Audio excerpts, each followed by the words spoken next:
Amados, a vida cristã, ela é bastante interessante no fato de que sempre nós somos influenciados por alguém.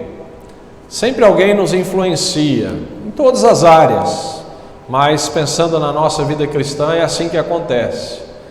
Eu, por exemplo, fui impactado na minha vida espiritual através de alguns homens, mulheres, que ajudaram na minha caminhada.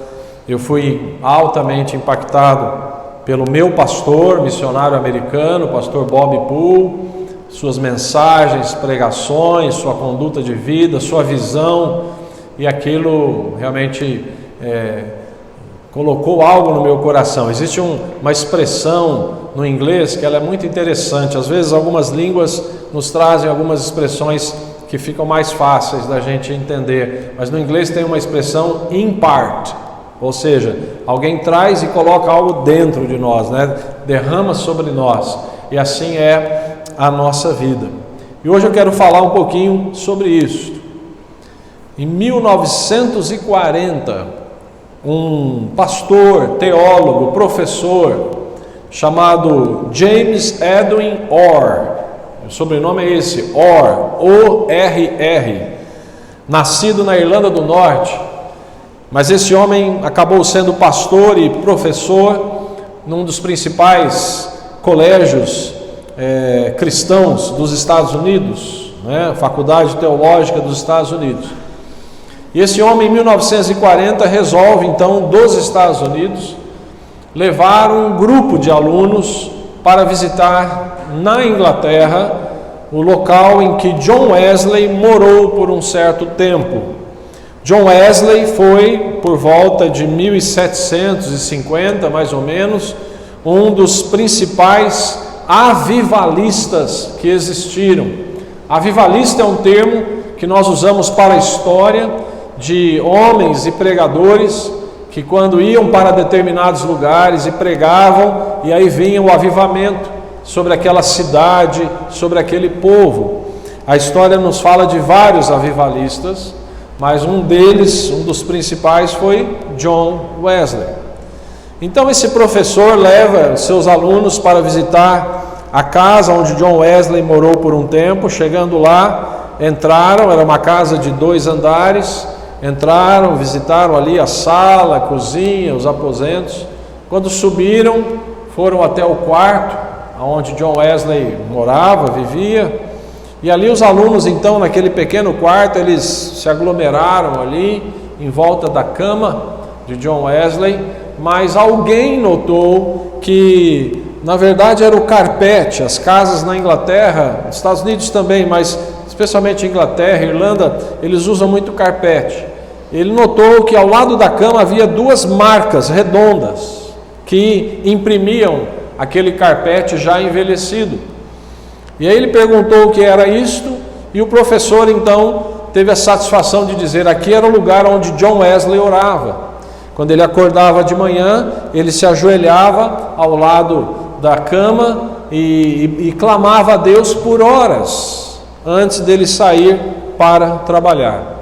Aí os alunos ficaram impressionados com isso, desceram, estavam indo já, entrando no ônibus para ir embora daquela visita. O professor foi fazer uma contagem e faltava um aluno. Então ele volta para casa procurando esse aluno que faltava, e ele então vai para os aposentos de novo. Quando ele chega nesse quarto, ele encontra o seu aluno então ajoelhado exatamente no mesmo lugar daquelas marcas, com o rosto sobre a cama, e esse aluno fazia essa seguinte oração. Isso é uma história verídica: ó Senhor, faça isso de novo, faça isso de novo, e usa a minha vida, pedia esse aluno. Então o professor se aproxima dele, toca no seu ombro e diz: vamos embora que os seus colegas estão esperando, nós precisamos caminhar. E aí se levanta daquele lugar um jovem estudante naquela época chamado Billy Graham. Billy Graham ele é extremamente conhecido nos Estados Unidos e no mundo. Talvez aqui no Brasil a gente já ouviu falar sobre ele, mas a gente não tem a ideia da importância de Billy Graham. Billy Graham foi, na verdade, o maior pregador do Evangelho no século XX. Então olha que interessante, cerca de 1700 e alguma coisa, a vida de John Wesley impacta uma geração. Anos depois, séculos depois, um jovem no mesmo lugar clama: Senhor, faça isso de novo. E Billy Graham se torna o maior pregador do Evangelho, o maior avivalista, ou na verdade pregador de salvação. Não tem ideia de quantos milhares e milhares e milhares de almas Billy Graham salvou no século XX. Faleceu há alguns anos atrás. Amados, isso nos mostra a importância de estabelecermos prioridades. O que eu quero falar hoje é sobre a importância de estabelecermos e vivermos segundo algo estratégico. Estratégico, e você vai entender aonde eu quero chegar. A lógica do mundo espiritual, ela é diferente da lógica do mundo físico. Nós já temos falado sobre isso, e você já ouviu isso algumas vezes. Quando nós aceitamos a Cristo e começamos a aprender os princípios da palavra de Deus, imediatamente nós percebemos que existem coisas que são contraditórias no mundo espiritual e no mundo físico.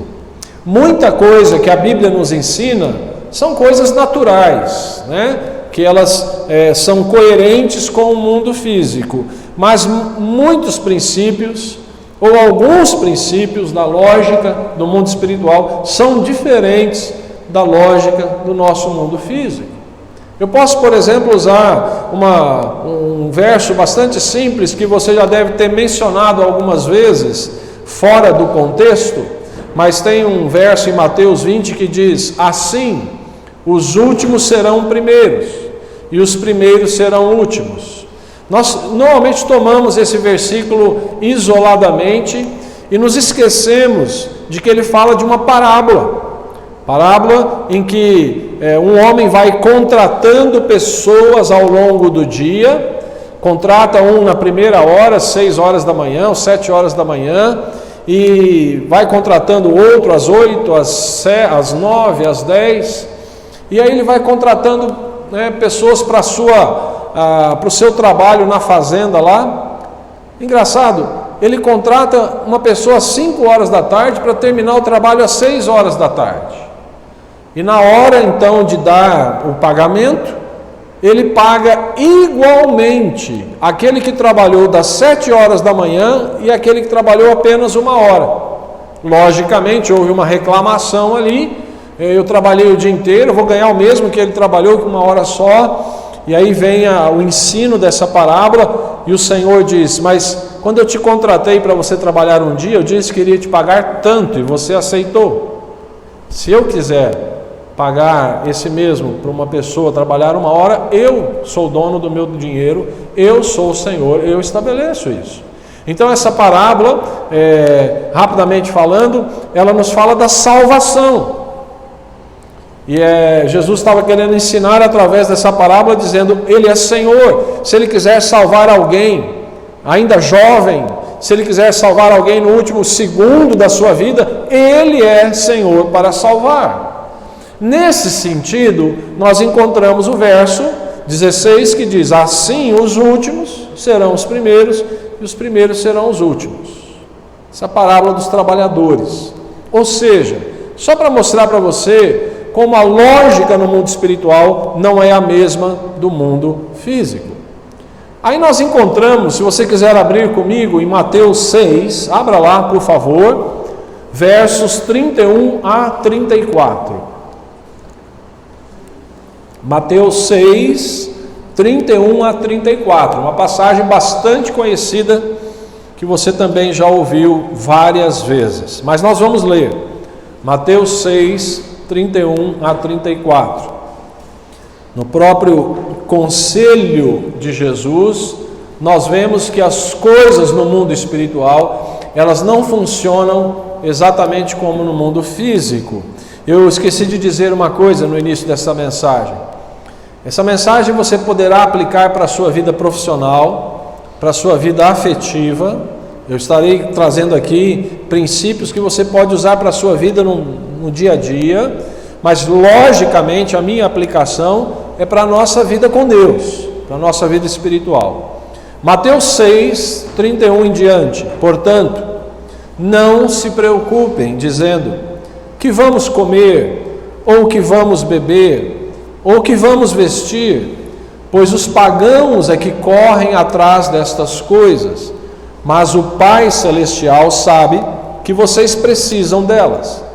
Busquem, pois, em primeiro lugar o reino de Deus e a sua justiça, e todas estas coisas lhes serão acrescentadas. Esse verso, principalmente, que nos dá o conselho de Jesus, dizendo: olha, eu sei, o vosso Pai Celeste, essa é uma palavra para você, para mim, o nosso Pai Celeste que nos criou, que é dono do ouro e da prata, Ele sabe que nós precisamos de dinheiro, Ele sabe que nós precisamos de trabalho, Ele sabe que nós precisamos realizar uma série de atividades. Mesmo sabendo, este Deus diz: buscai, pois, em primeiro lugar o reino de Deus e a sua justiça, e todas as outras coisas vos serão acrescentadas. Quando Jesus fala todas as outras coisas vos serão acrescentadas, é esta categoria do sustento, daquilo que nós precisamos. E finaliza aqui o verso 34: portanto, não se preocupem com o amanhã, pois o amanhã se preocupará consigo mesmo, basta a cada dia o seu próprio mal. O que Jesus está querendo dizer quando Ele diz: busquem em primeiro lugar o reino de Deus e as outras coisas vos serão acrescentadas? Porque quando a gente diz isso, eu tenho certeza de que na sua mente acontece o seguinte: ah, pastor, isso não é possível. O senhor me desculpe, a Bíblia diz isso, mas na verdade eu não tenho como ficar buscando o reino de Deus e como que eu vou me sustentar? Como que eu vou cuidar da minha família? Como eu vou cuidar dos meus projetos? Isso acontece, isso é um processo natural. Tenho certeza que você pensa isso. Mas entenda o que Jesus está querendo dizer aqui. Quando Jesus diz: buscai, pois, em primeiro lugar o reino de Deus, Ele não está dizendo: pare de trabalhar, fique ajoelhado orando o dia inteiro. Não faça nada, deixe que os outros trabalhem por você. Não, Ele não está dizendo isso.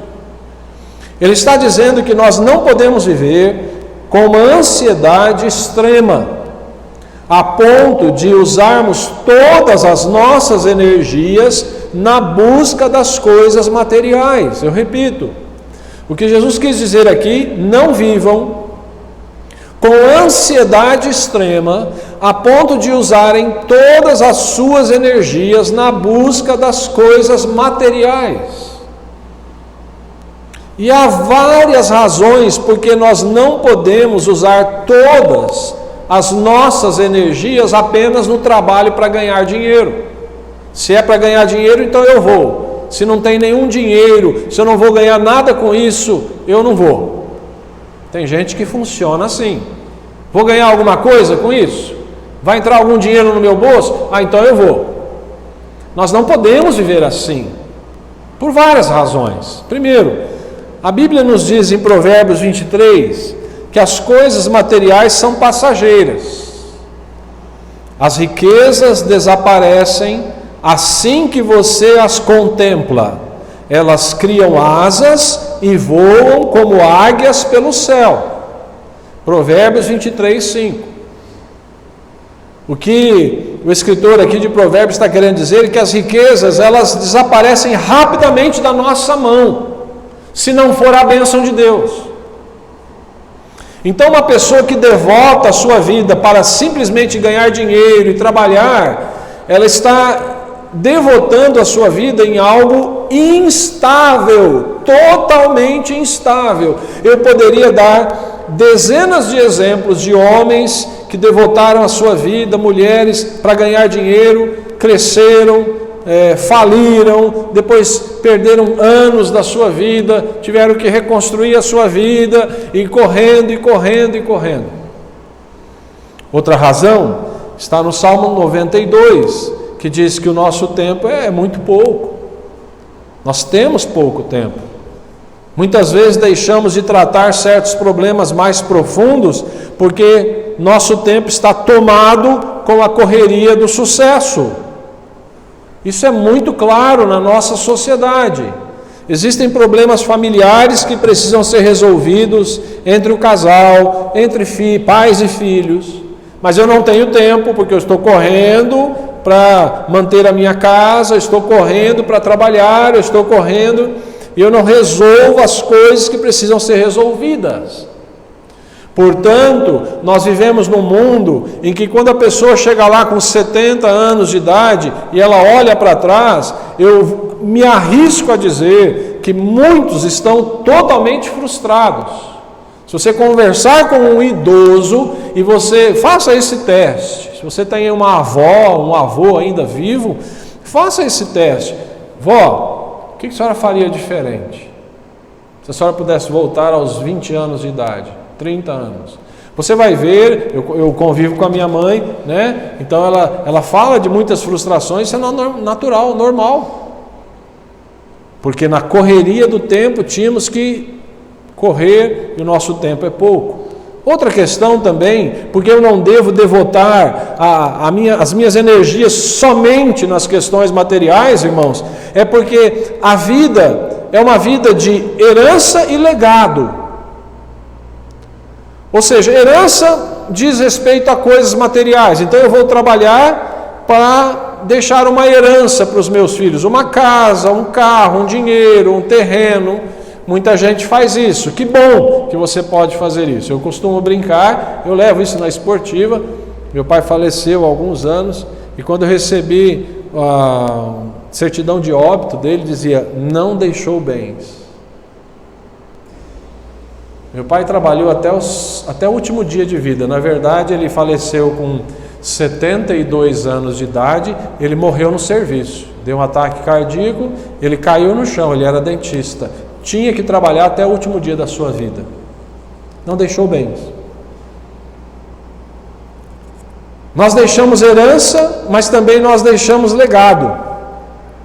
E legado são valores que nós transmitimos no relacionamento. Ninguém deixará um legado se não tomou tempo com as pessoas da sua família. Relacionamento de qualidade precisa de tempo, sim. Não é verdade o fato de que, olha, eu tenho muito pouco tempo com o meu filho, mas quando eu tenho um tempo é de qualidade. Não, isso não é plenamente verdade. Porque para deixar um legado, para deixar valores e princípios, os nossos relacionamentos precisam de tempo. O que eu quero dizer com tudo isso, amados? Sabendo disso, nós precisamos buscar aquilo que é permanente, aquilo que vale a pena. O nosso tempo é pouco, nós não podemos gastar as nossas energias em tudo que nós desejamos, precisamos deixar um legado. Então, como que eu vou fazer isso? Como que eu administro isso, pastor, na minha vida? A Bíblia nos traz princípios. Primeiro, é aquela velha história do urgente versus o importante. Tome cuidado com isso, aprenda. Eu estou tentando aprender, já melhorei em algumas coisas. Mas quando você é jovem, você corre para lá e para cá naquilo que é urgente. E você acha que você é uma pessoa importante, porque todo mundo pede um favor, você faz, você corre aqui, você corre ali, no urgente. Essa é a síndrome do pastor que está começando o seu ministério. Eu ficava feliz quando eu tinha que correr para lá e para cá, e visita aqui, fala ali e tal. Quando não tinha uma urgência exigindo a minha atenção, eu ficava frustrado. Ao longo da minha caminhada como pastor, eu percebi que muitas vezes eu corri à toa. Eu me lembro de uma situação que uma pessoa, pastor, o senhor precisa vir aqui em casa agora, imediatamente, e tal. Ela me deu a impressão, era uma mulher, me deu a impressão de que realmente, se eu não fosse naquele momento, a casa ia desfazer. Corri lá e tal, isso no início de ministério, há muitos anos atrás. Quando eu cheguei lá, e aí, irmã, está acontecendo, qual é o problema e tal, ela olhou para mim e falou, não, entra aí. Ela nem lembrava. Eu cheguei esbaforido na casa dela, preocupado, correndo para lá e para cá. Eu quero dizer, amados, que você tem que aprender na sua vida que existem coisas que são urgentes, mas não são importantes. E você tem que saber administrar aquilo que é importante. Outra coisa, nós precisamos focar a nossa atenção naquilo que vale a pena, aquilo que é estratégico. Agora, isso a gente só aprende com a experiência, porque o tempo vai passando, você vai percebendo que você tem menos dias de vida, menos anos de vida, então você vai sabendo escolher. Sabe uma coisa que acontece quando a gente envelhece? A gente seleciona até a amizade. Sim ou não? Quantos seguidores você tem no Facebook? 1.500. Te garanto que você não tem 5 amigos. Mas tem um monte de seguidor. Isso é ilusório, não é? No meu tempo lá de Barbacena, quando eu era pequenininho lá em Barbacena, não tinha Facebook, né? Mas a gente imaginava que, tanta gente, conheço. Não. Foque naquilo que é estratégico. Foque naquilo que é estratégico. Naquilo que é importante. Eu vou ler uma passagem aqui que você conhece, e eu quero contrapor essa passagem bíblica num certo sentido. Olha o que eu estou dizendo aqui, né? Mas em Tiago 2, se você quiser, abra comigo, só é a última passagem que eu vou pedir para você abrir. Abra lá em Tiago 2. Você vai entender o que eu quero dizer aqui. Tiago capítulo 2, versos 15 e 16. Nós temos um ensino de Tiago aqui sobre assistencialismo, ou ajudar os irmãos, cuidar da necessidade das pessoas. Tiago capítulo 2, versos 15 e 16. E lá Tiago diz o seguinte: E se o irmão ou a irmã estiverem nus e tiverem falta de mantimento cotidiano, e algum de vós lhes disser, ide em paz, aquentai-vos e fartai-vos, e não lhe derdes as coisas necessárias para o corpo, que proveito virá daí? E aí Tiago vai questionando aqui nessa passagem a fé sem obras. E é verdade. Se um irmão se aproxima da gente e diz, olha, eu estou em necessidade, eu não tenho o que vestir, não tenho o que comer, é um irmão na fé, e eu tenho a cara de pau de dizer, ó irmão, vou orar por você, o Senhor vai te abençoar, e eu posso ajudá-lo e não faço, isso é falta de fruto na fé. Tiago está correto aqui. Mas o que eu quero contrapor aqui é o seguinte: às vezes, vale mais a pena nós orarmos por determinadas pessoas do que sairmos tentando ajudá-la de outra forma. E você vai entender o que eu quero dizer. Já passei por essa experiência algumas vezes. Uma pessoa que esteja na miséria por causa de uma perturbação espiritual, possessão ou opressão, é mais estratégico libertar essa pessoa dos demônios do que ficar ajudando ela o ano inteiro, financeiramente. Se eu me proponho a ajudar alguém financeiramente, dar uma comida, dar dinheiro, mas ela está nesta miséria por causa de uma possessão demoníaca, de uma escravidão espiritual, não é sábio eu pegar dos meus recursos e ficar sustentando esta estrutura. Preciso ajudar as pessoas na hora da necessidade, mas eu preciso também trabalhar estrategicamente naquilo que importa. Mas tem gente que não faz isso. Tem gente que prefere dar o prato de comida, satisfez a necessidade daquele dia e manda a pessoa embora cheia de demônios. Eu já vi isso. Ah, mas pastor, é mais fácil nessa hora, é mais fácil eu dar o prato de comida do que me preocupar em libertar demônios. Mas isso não é estratégico. Então, quando uma pessoa está na miséria e você ajuda momentaneamente, mas você vai a fundo, e você ora, e você liberta essa pessoa, você trabalha com ela, aí sim você está sendo estratégico. Aí sim você está trabalhando bem. Nós tínhamos, porque parou aqui por causa da pandemia, dentro do social, do Poço 7, a ajuda todo mês, dezenas de moradores de rua que venham aqui, se alimentavam, fazíamos um culto, orávamos por eles, as pessoas que organizavam, mas infelizmente muitos deles voltavam com a barriga cheia, mas não voltavam libertos, e não era culpa de quem estava organizando aqui, não, mas porque muitos não querem mesmo. Então o que eu quero dizer, amados, é que muitas vezes nós temos que investir recurso, investir nossa energia de maneira estratégica, de maneira eterna. Nós precisamos focar naquilo que é eterno. Não vai dar o prato de comida? Vamos. Mas nós precisamos olhar além.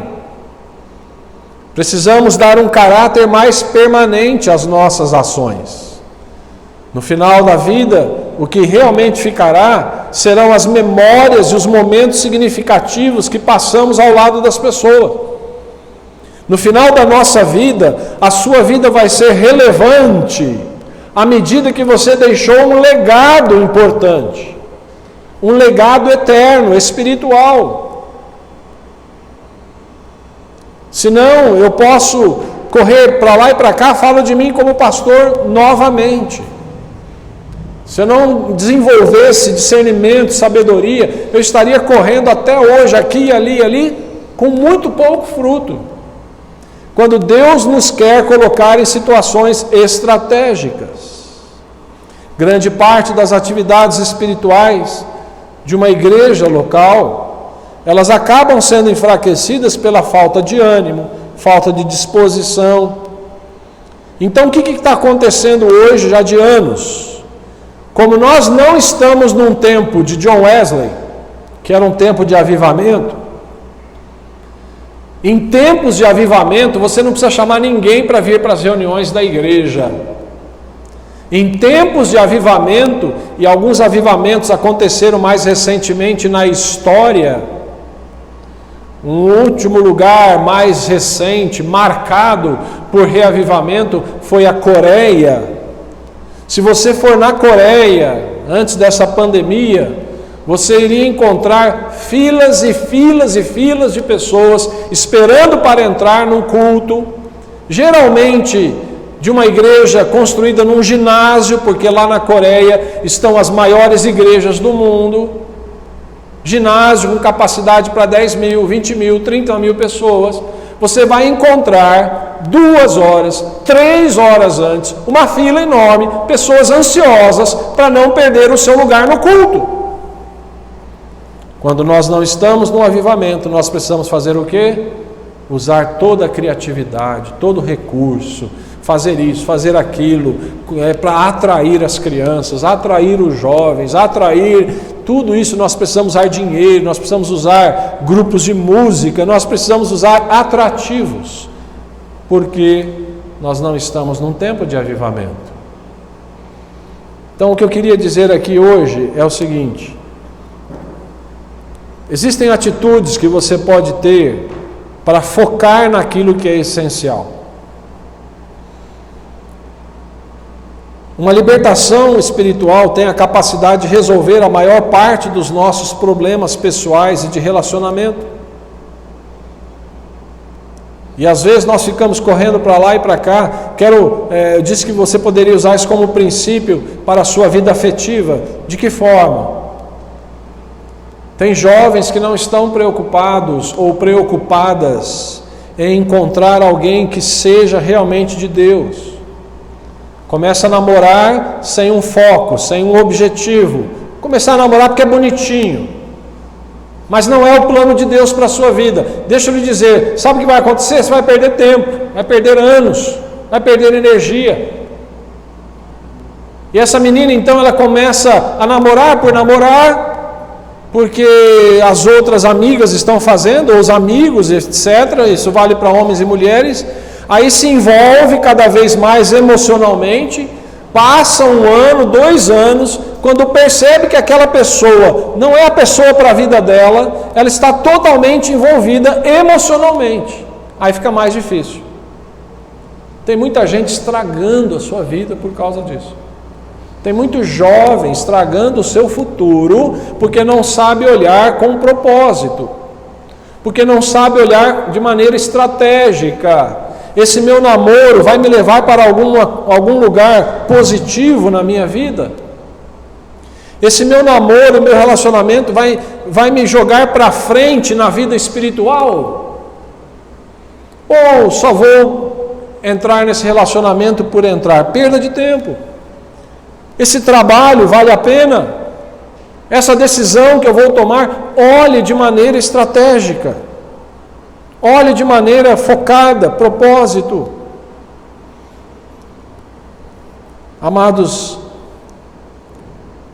muitas vezes vale mais a orientação espiritual e uma libertação espiritual. E a libertação espiritual, ela tem a capacidade, repito, de resolver a maior parte dos nossos problemas. Mas o trágico disso é que muitos cristãos nem estão interessados realmente naquilo que é espiritual. Estou falando de cristãos, não estou falando de quem não é crente, porque eles não entendem o mundo espiritual. Mas cristãos, jovens cristãos, não focam a sua vida numa vida de mais oração, de mais busca de Deus. Ele é bonitinho, mas será que é esse bonitinho que Deus quer para a minha vida?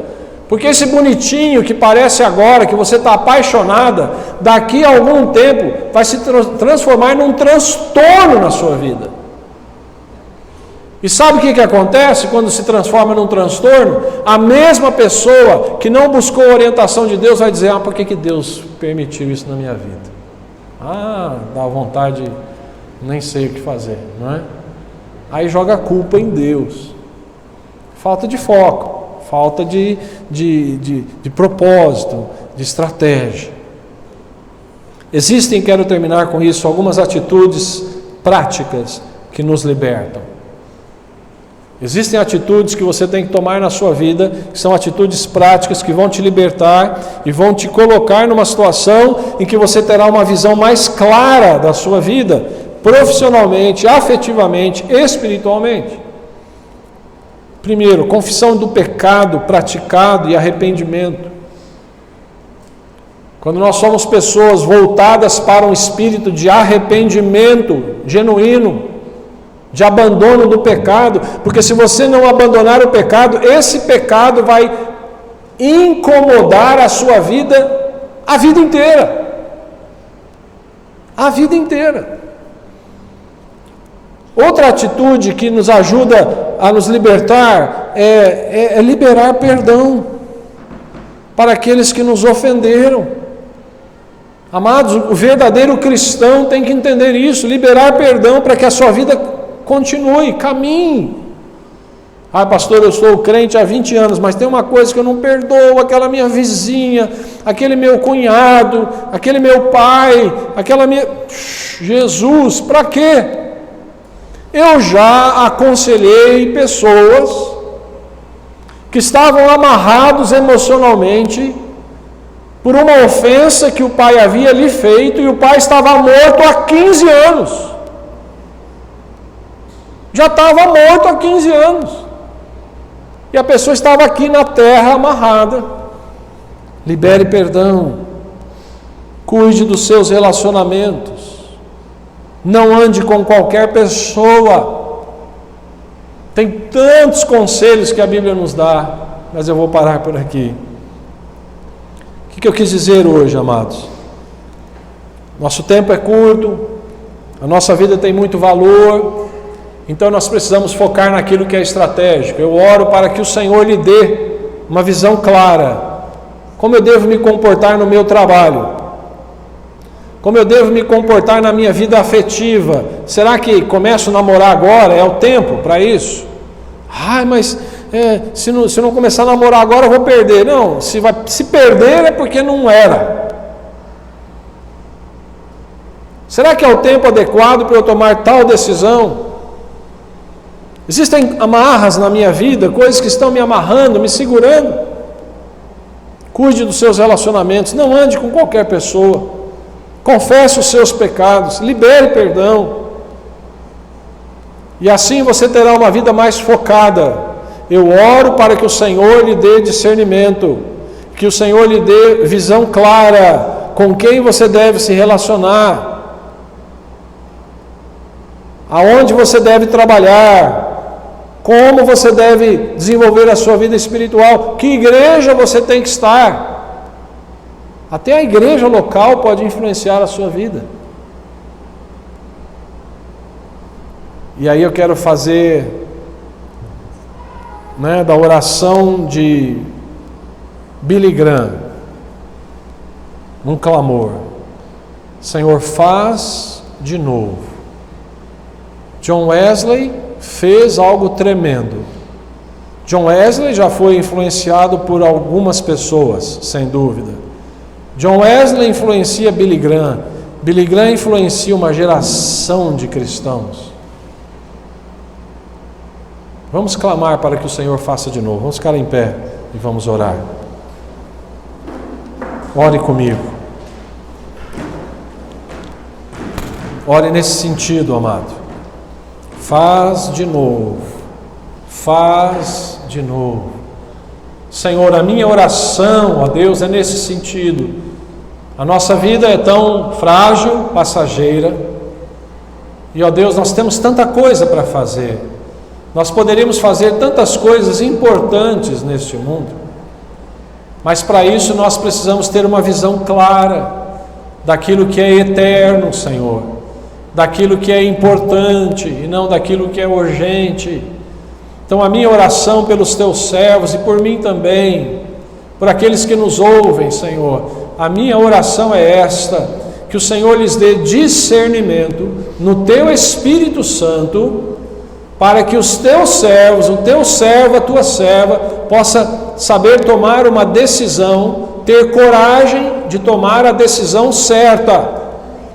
Talvez relacionamentos que precisam ser desfeitos, para poder fazer outros relacionamentos saudáveis. Alguns talvez estejam diante de uma decisão profissional. O que é o melhor para a sua carreira, o que é o melhor para a sua vida, mas, ó Deus, que eles também pensem no que é o melhor para a sua vida espiritual. Enfim, ó Deus, nós estamos diante de decisões todos os dias. Eu oro para que o Senhor nos dê essa visão clara de que precisamos mais do Senhor. Por isso clamamos, faz de novo, Senhor. Aquilo que o Senhor derramou lá em tempos com John Wesley, aquilo que o Senhor tem derramado ao redor do mundo, espiritualmente, na vida de tantas pessoas, pedimos que o Senhor venha derramar aqui em Jaboticabal, que o Senhor venha derramar aqui na nossa vida, para que a nossa vida possa ser, ó Deus, aquilo que o Senhor espera. Nós oramos nesse sentido, em nome de Jesus. Amém. Amém. Nós vamos cantar essa música para